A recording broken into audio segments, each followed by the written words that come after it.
consumption of EPO, but for the risk of the patient. And this is a nice study from Locatelli. Very simple one, identifying 4 groups of hemodialysis patients. Patient not receiving EPO, hyper-responsive patient, normal responsive in the yellow, and hypo-responsive patient. So 4 categories of patients.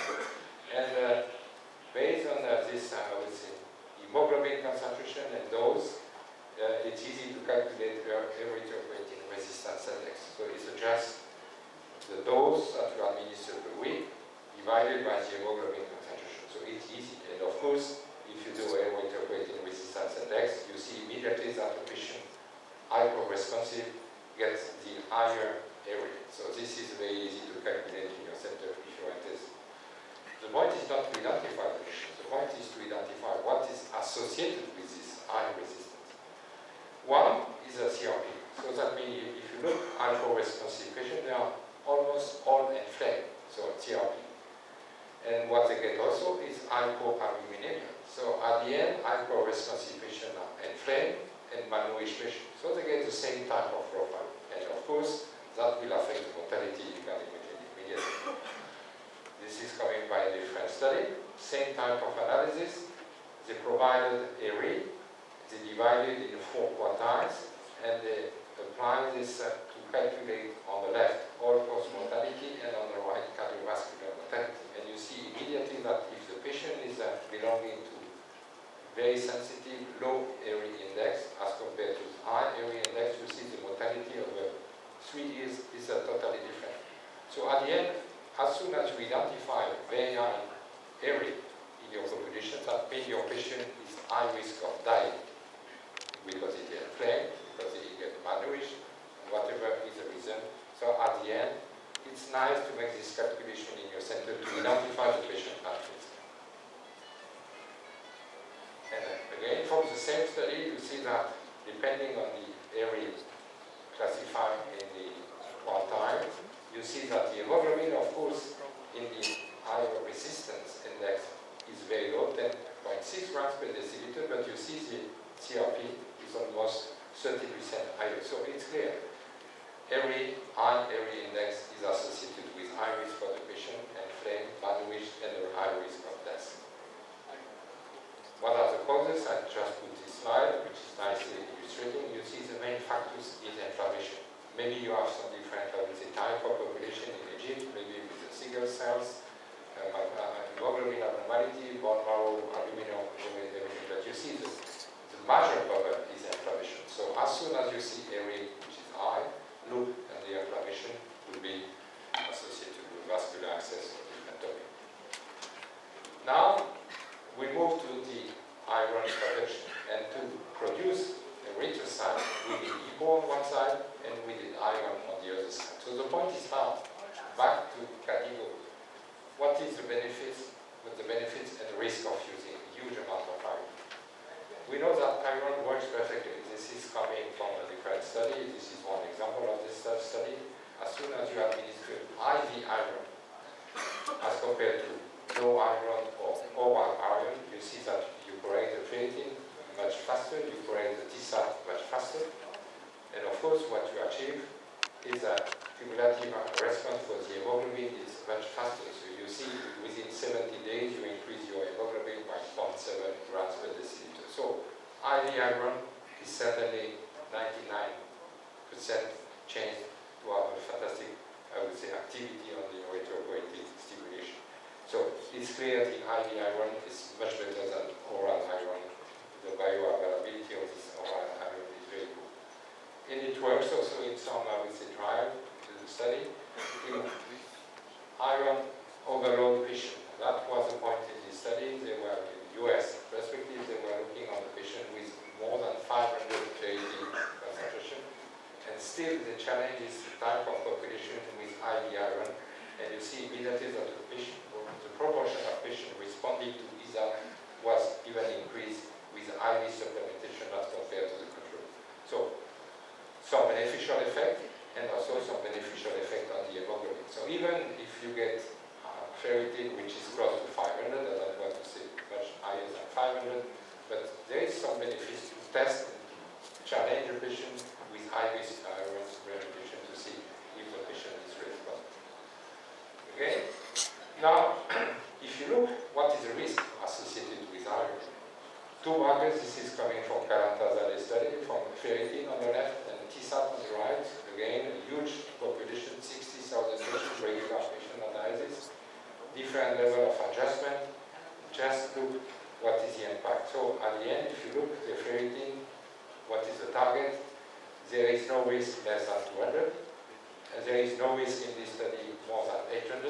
And as soon as you get more than 800 microgram per liter or nanogram per ml, you get an increased risk of mortality. So this is a sort of, I would say, warning alarms. 800 would be certainly not be withdrawn. If you look at the TSAT, you have two U-shaped. Low TSAT, high risk of mortality, but certainly this is because patients are absolutely, I would say, depleted on iron, or maybe they are functionally depleted in iron. So that means usually this population is associated with high ferritin. So it's not because they get depleted in iron, but the iron is stored in the tissue. So the point you have to make a link between this group and this group. And again, I would say TSAT, the mortality is almost, I would say, reduced, or not, I would say, increased. And what was nice from Karantazade, he makes this analysis looking on the mortality of the patient based on the milligram of iron of the patient while receiving a mask.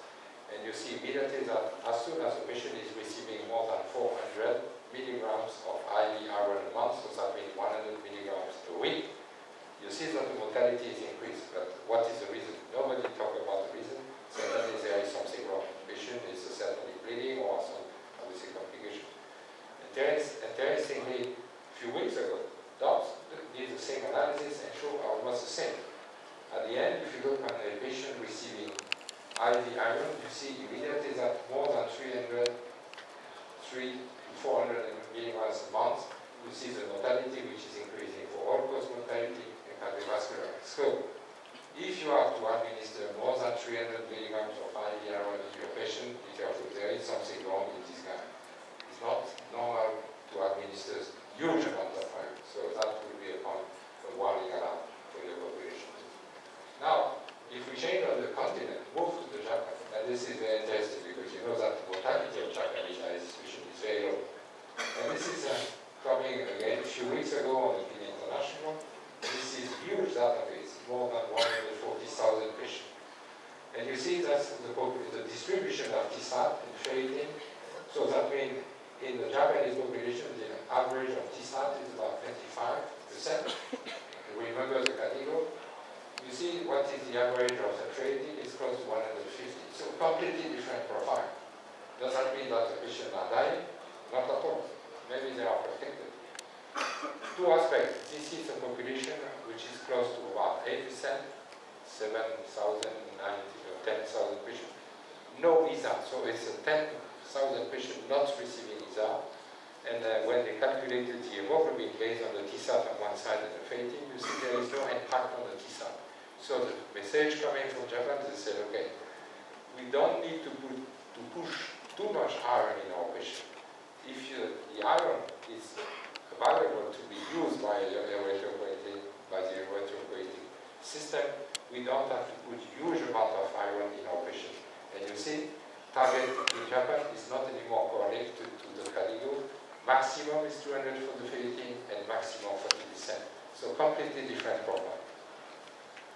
There is no impact on the different ISA, alpha, beta, long-acting, double-poietin. You see the profile is almost the same. So the response to erythropoietin is almost the same.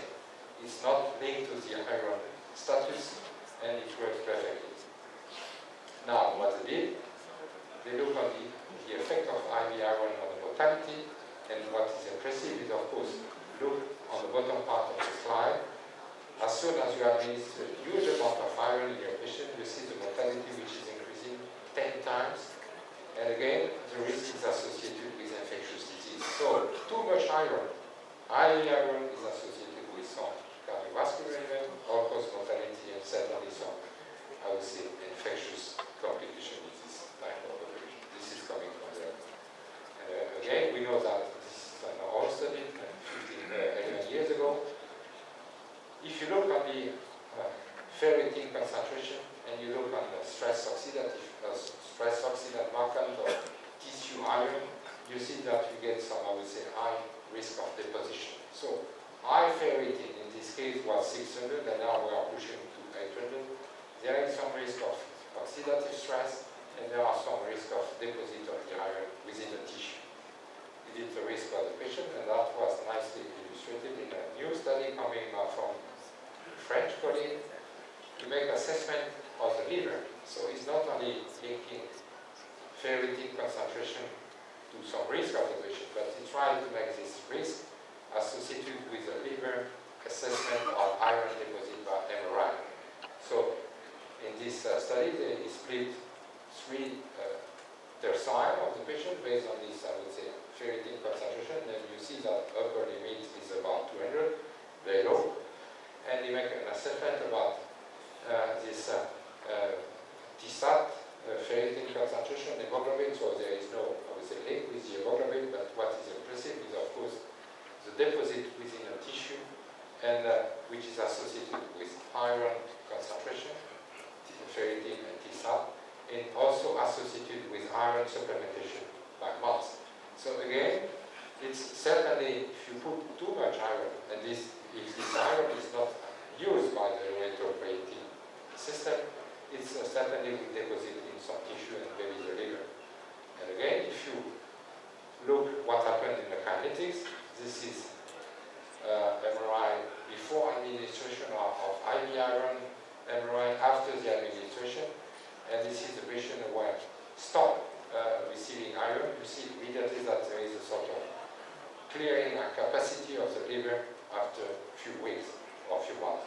So at the end, you have to be careful about using the iron not to have sort of deposit in this tissue. Again, for the Cadigo, I said no additive. And this is a nice study from ascorbic acid, the vitamin C, which is very cheap, and suddenly you have a lot of, huge amount of vitamin C here. It's impressive because I don't know if they look at this meta-analysis. All the studies showing that if you get high ferritin concentration, more than 800 or 1000, why not using vitamin C or ascorbic acid? Because this is a nice way to reduce this, I would say, ferritin. So this is a way to mobilize this iron from the tissue. And all the studies show that there is a way to mobilize the ferritin and to reduce ISA dose. Because this is all the studies showing that at the end, you can reduce by 20-30% the consumption of ISA, just facilitating this mobilization. Same for the transferrin. You reduce transferrin saturation, you reduce ferritin, and you reduce ISA. So why not using vitamin C, which is very simple. And the last point, certainly based on the education, and that's practices that you can implement. This is very cheap. This is some of the studies showing that if you get protocolized way to treat your patient on anemia, or if you are using support decision guidelines, this is a way to reduce the consumption of ISA and certainly to stabilize your hemoglobin. I don't want to go into details. This is model which is applied with computerized system, but still you can do manually if you want. The point is, of course, when you look, this is randomized study showing that if you implement a sort of very nicely protocol adjusted to your patient, you can keep the patient in a very stable, I would say, narrow range of hemoglobin. And certainly what you can do is also to reduce consumption of ISA based on this weekly dose. So at the end, protocolized way of treating the patient, if the nurses, if your physician, and if you follow the guidelines, certainly this is a nice way to implement something beneficial for the patient. So what is the take-home message? I would say we have to think, and this is way of thinking of medicine, we have to think in two aspects. One is the benefit, and when we correct the anemia of the patient. We try to get the benefit for the quality of life, for the fatigue of the patient, for the cognitive function, to suppress transfusion. You know all this benefit. But on the other side, we want to prevent or to reduce hazard, and certainly you want to reduce mortality or risk. And this is why it's very important to make sure that you look on the target of the hemoglobin, you look on the target of iron, you look on the target of iron supplementation to make sure that you are not moving a little bit too far on the right, on the left side. So just think about this element to prevent side effect. And this is the best way to achieve what we are looking for, the value for the patient. You want to increase the outcome, and you want to reduce the cost, and to reduce side effect of the treatment. This is the way to think of it. So, what I said, customize the guideline and adjust the target to your own practice, because of course you need for a very personalized view. Identify and implement best clinical practices in your unit. Even if you get everything from the Cadigo or somewhere else, you have to adjust and to make sure your unit is doing the best. Be aware of the method of a lot of concern was methodological. I show the hemoglobin, I show the iron markers, I show a lot of elements. Make the right choice for the ESA, this is up to you. Follow strict protocol rules in anemia management, so don't put something which is completely strange. Try to make the best and try to improve your protocol. Analyze, report, discuss results with your team. Use ESA and IV iron available in the most appropriate fashion, so it's a point. No more than 200 milligrams a month for the IV iron. This is my clear recommendation. Calculate this area, the ESA resistance index. It's very easy to calculate and you get a very sensitive markers. Identify the factors of ESA resistance, particularly inflammation. Save the blood of the patient, and you can save a lot of blood of the patient just by reducing blood sampling to make a blood test, or rinsing back your dialyzer at the end of the session, because if you reduce by 20% the amount of blood lost during the dialysis session, you can reduce by 20% your consumption. So, create a real value for the CKD hemodialysis patient by correcting the anemia and putting together all this. Thank you very much for your attention.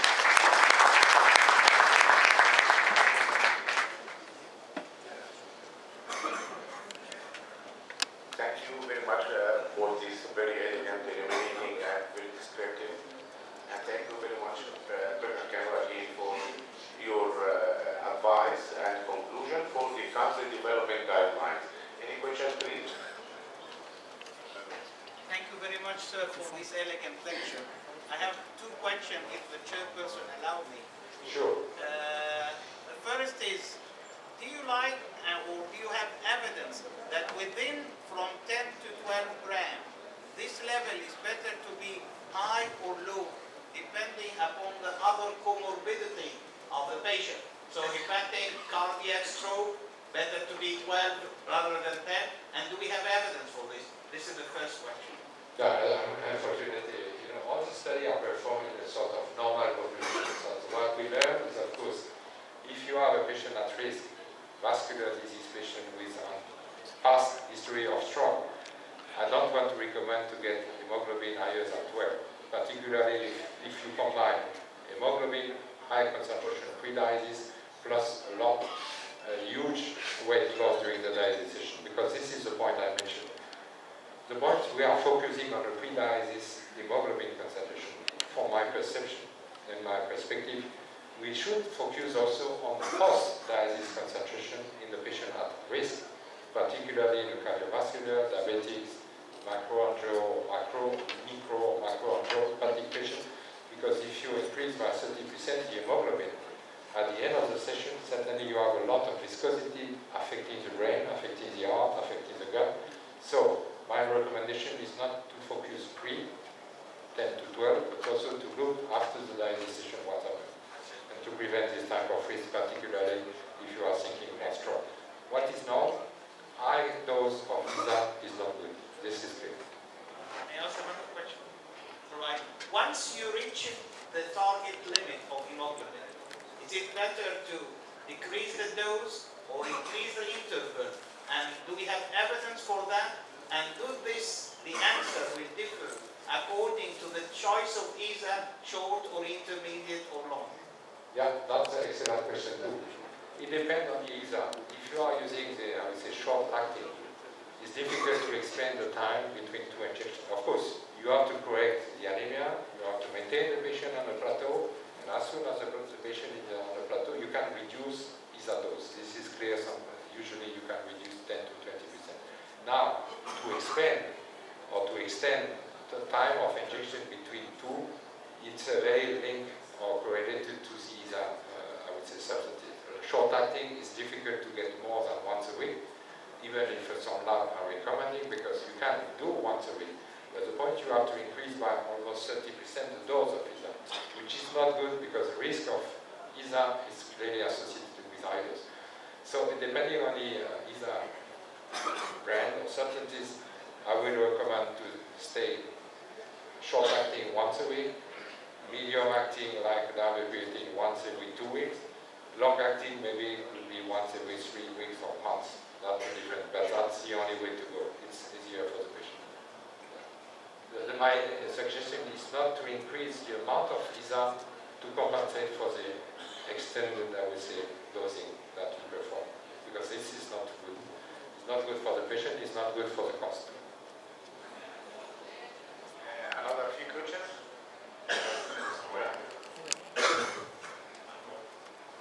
Thank you, Professor Penaud, for this elegant lecture. How often does the bone mineral disease dynamics affect the anemia management in your review studies which you have displayed? Well, this could affect in a lot. I did not mention because that was not a topic. But of course, if you have hyperparathyroidism, if you have very severe hyperparathyroidism, it's clear that the erythropoietin resistance is very high. So you have to check PTH, you have to check what is linked to the bone in the hyperparathyroidism. Aluminum intoxication also could be part of the game. Now, I don't have any idea about a very specific disease like myeloma, or if you get something wrong with the patient which is affecting hematopoietic cells, plus bone like myeloma. Of course, this is a tremendous resistance to erythropoietin. But bone disease associated with the CKD patient, I would say mainly hyperparathyroidism, aluminum intoxication, maybe osteomalacia, could affect the answer to the erythropoietin. It's clear because if you look on the patient who were parathyroidectomized or patients who are receiving some calcimimetic to suppress PTH, you see immediately some increase on the hemoglobin. So it's clear that if you have some population with very severe PTH or very high PTH, I think you cannot have the perfect, I would say, erythropoietin response. So I would recommend to correct and aluminum.